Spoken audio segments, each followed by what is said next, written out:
aujourd'hui, le thème, c'est la libération des conditionnements.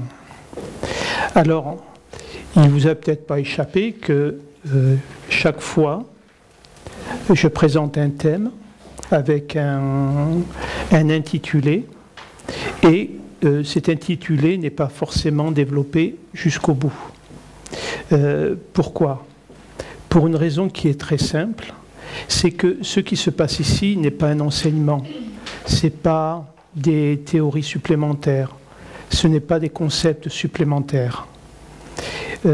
Ces thèmes, du moins ces intitulés, me sont toujours inspirés. C'est en fait une fréquence vibratoire sur laquelle il va y avoir pendant tout le déroulement de l'atelier ou le déroulement d'une conférence, une fréquence de guérison.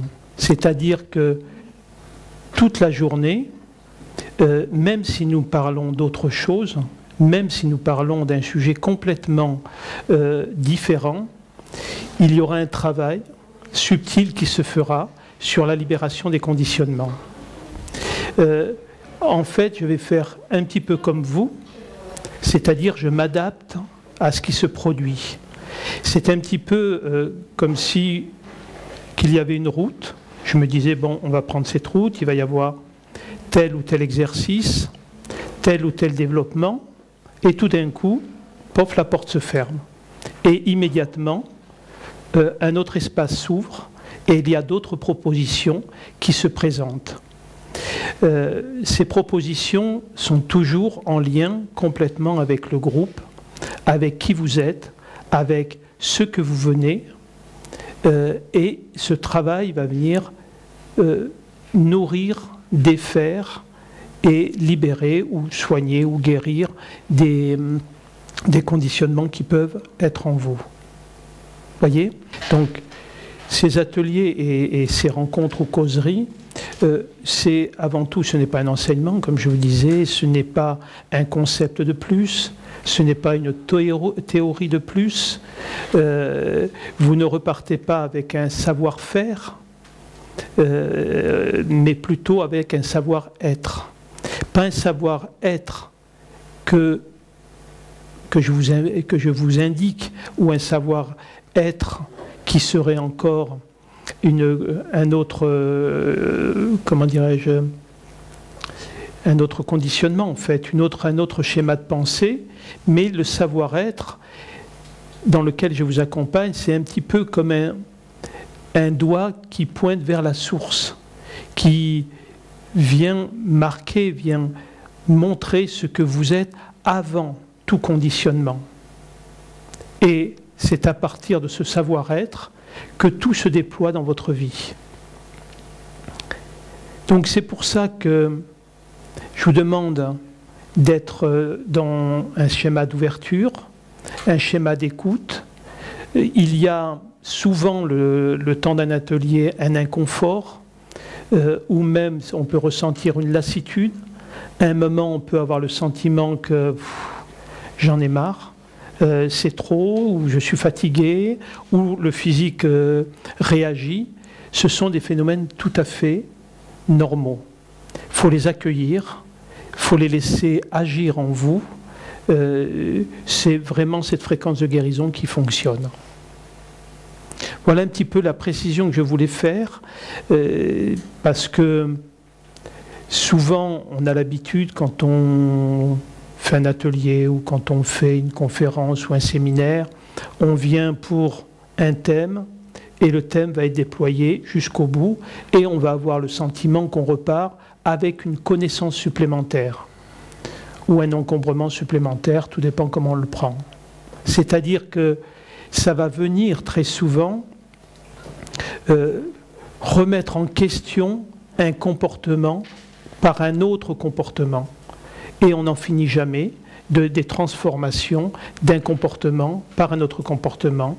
On remplace une pensée par une autre pensée, une autre attitude par une autre attitude, avec toujours une volonté de se libérer des conditionnements, mais des conditionnements qui nous dérangent. Personne ne va dire je veux me débarrasser de ce qui me rend heureux, ce qui me satisfait, ce qui me fait du bien. Ces conditionnements ne sont jamais remis en cause. On ne remet que les conditionnements en cause, ceux soit qui me donnent une mauvaise image de moi, soit effectivement qui font que je ne me sens pas aimé, je ne me sens pas reconnu, je ne me sens pas apprécié. Réellement, on ne veut changer des comportements ou des conditionnements que pour des conditionnements qui seraient satisfaisants et qui m'apporteraient bonheur, félicité, gloire, etc. L'ego, il n'a pas de limite. Hein. Il se veut modeste, hein, mais il ne l'est pas du tout. Vous voyez ? Quand on veut être reconnu, c'est pas juste de la petite reconnaissance. On veut être admiré, on veut être glorifié, on veut être, comment dire, aimé, si on peut dire. Vous voyez ? C'est un petit peu comme quand on est dans la souffrance de se sentir dans un manque de valeur. Et si on acceptait d'être dans un manque de valeur, ça serait facile, on serait bien. Mais on n'accepte pas d'être sans valeur. On a envie, effectivement, d'avoir autant de valeur, voire plus que l'autre. Pas forcément par jalousie, par envie, mais c'est simplement parce que ça me fera ressentir de la satisfaction, du plaisir ou de la joie. Donc, voilà un petit peu ce que je voulais exprimer au départ pour bien comprendre la démarche qui se fait, qui est une démarche de guérison. Donc, comme toute guérison, ça ne se fait pas par l'extérieur, mais ça se fait par l'intérieur. Par, petit à petit, un relâchement de tension, par l'observation que ce qui nous guide, ce qui nous fait agir, ce qui nous fait penser, ce qui nous fait réagir dans la vie face aux événements, ce sont uniquement des mémoires, des apprentissages, des conditionnements qui soient génétiques ou qui soient acquis. Donc nous sommes des êtres totalement conditionnés, à un point qui fait que, une fois que c'est vu, mais véritablement vu, pas compris, quand je dis vu, c'est vraiment vu comme un fait acquis et profond, on s'aperçoit que le libre arbitre, le libre choix, c'est de la foutaise, c'est pas vrai. Mais parce que on pense qu'on a des choix, et effectivement dans la vie vous faites des choix, c'est une évidence. Vous faites le choix d'aller voir tel film, lire tel livre, rencontrer telle personne, apprécier telle personne. Mais c'est à partir de quoi que se font ces préférences? À partir des mémoires, à partir des conditionnements, à partir des souvenirs.